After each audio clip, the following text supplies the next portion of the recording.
All right, you guys, what is up? I got a banger lined up for you. I gotta be kind of quick though, but so 2 weeks ago, I posted this video about taking financial L's and pushing through. What I did there was a classic case of not looking at the fucking timeline correctly. Looking at the timeline in terms of days, weeks, and months instead of looking at it over the course of a year. Now, yes, I did mention this past year from 19 to 20 in 2024, I hit six figures, which is awesome. But what I failed to really mention and see, and it's always hardest to realize this in the moment, but you need to stop looking at the fucking days, weeks, and months. I was looking at the small, short view. You need to look at the long view because that's what really fucking counts. There's going to be ups and downs, and sometimes those downs last a little bit longer than what you're used to. And then you start to freak out and think the world's ending. But you can't do that. It's what I was doing. I'm going to make sure this is straightened out a little bit too. Always pisses me off when I watch some videos that aren't fucking straight. But, it stresses you out in the moment when you think that the world's ending because you didn't make a few sales for the week or even the last few months. But that's just the nature and the way of the game and how it goes sometimes. Now, just today, today alone, over a 6K day, between coaching and insurance combined, over a 6K day. So what the fuck even? And what did it take? What did it take to get out of that spot that I was in with that financial L? All it took was doing the same exact thing and listening to my conscience, continuing to do hard things, like my 100-mile race. I'm going to share something with you guys right now. The financial L that I was in due to investing into my business was so bad for a second that I was almost close to just nothing when I was leaving for that race. I had never been that low in my life.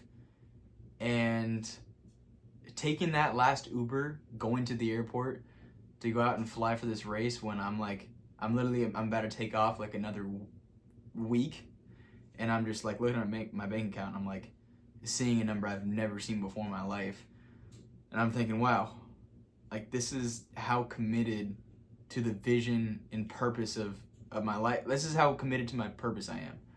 I'm not giving a fuck about this number right here. I'm putting this number down, and I'm going out to here to run this 100-mile race at 20 years old and win it, get first place for my age group, 26 hours, 39 minutes. I'm going to put myself through this suffering while I'm already suffering just to prove to the world that they can do some similar shit too. Just to put some inspiration into people to know that they can do some shit too. When everything was crumbling around me, I was still pushing forward, doing what I knew was right, not overeating, not going back to drinking, not going back to any of these vices that used to break me, but instead going to the things that only build me. And nothing's going to build anyone more than a 100-mile fucking race. I mean, come on, that's next fucking level shit. And I learned so much about myself on that race. I mean, just about what the fuck I'm actually capable of. Imagine, this is the analogy that I used. Imagine being a salesman, being whatever the fuck you do, and just having the most amount of sales you gotta make for the day, the highest number that you have to hit, the most back-end work, having this mountain of work in front of you that feels so overwhelming, you're just never gonna be able to overcome it. And imagine that feeling, times 10. That's how I felt at mile 10. When I was running that 100-mile race, my legs were already feeling so sore at mile 10. I know it sounds crazy. You might think oh, Travis is just an animal. He can just do anything. No, I'm just as lazy, just as unmotivated at times. And I feel the pain just as much as you guys. You guys say oh, I'm not a runner. I'm not a fucking runner either. You can look at pictures of me from when I was a kid growing up. I was a fat ass motherfucker. So at mile 10, I already was feeling it in my legs, not wanting to do it anymore. I even asked someone as I was running, I'm like, are you feeling it in your legs too, man? Fuck, dude, this shit's what the hell? And he might have even been lying to me. It was his like 21st ultra, so he was probably lying to me to make me feel good. But he's like, yeah, man, I'm feeling it too. I'm not gonna lie. But that's the whole point. I had 90 more miles to go, and I had this mountain of shit in front of me, and I still just committed to just getting it done. So, and what did it take? It just took going piece by piece, brick by brick, taking it step by step, and just not giving up. And when that work's over, one, you're gonna realize that it wasn't as bad. It wasn't as much work as you thought. Two, you're gonna learn a lot about yourself, pushing through how hard those things are, yet still overcoming them. And three, once it's done, you're gonna taste the goddamn sweet taste of just fulfillment. You're gonna feel so fulfilled when you do the shit that's just this mountain of shit that you have to overcome. When you overcome that shit, it is just going to fulfill you to the max. And it can be just daily mountains that you have to overcome. And then when you hit that pillow at night, when you rest that pillow at night, you can close your eyes thinking, damn, like I did a good job, you know? Just dab yourself up, fucking be like, I did a good job today. And that's all we're after at the end of the day, guys. All we're after is just being able to rest our head on this pillow at night, knowing we gave it everything we did, and we were in alignment with what our purpose was, what God and what our conscience was telling us to do for the day.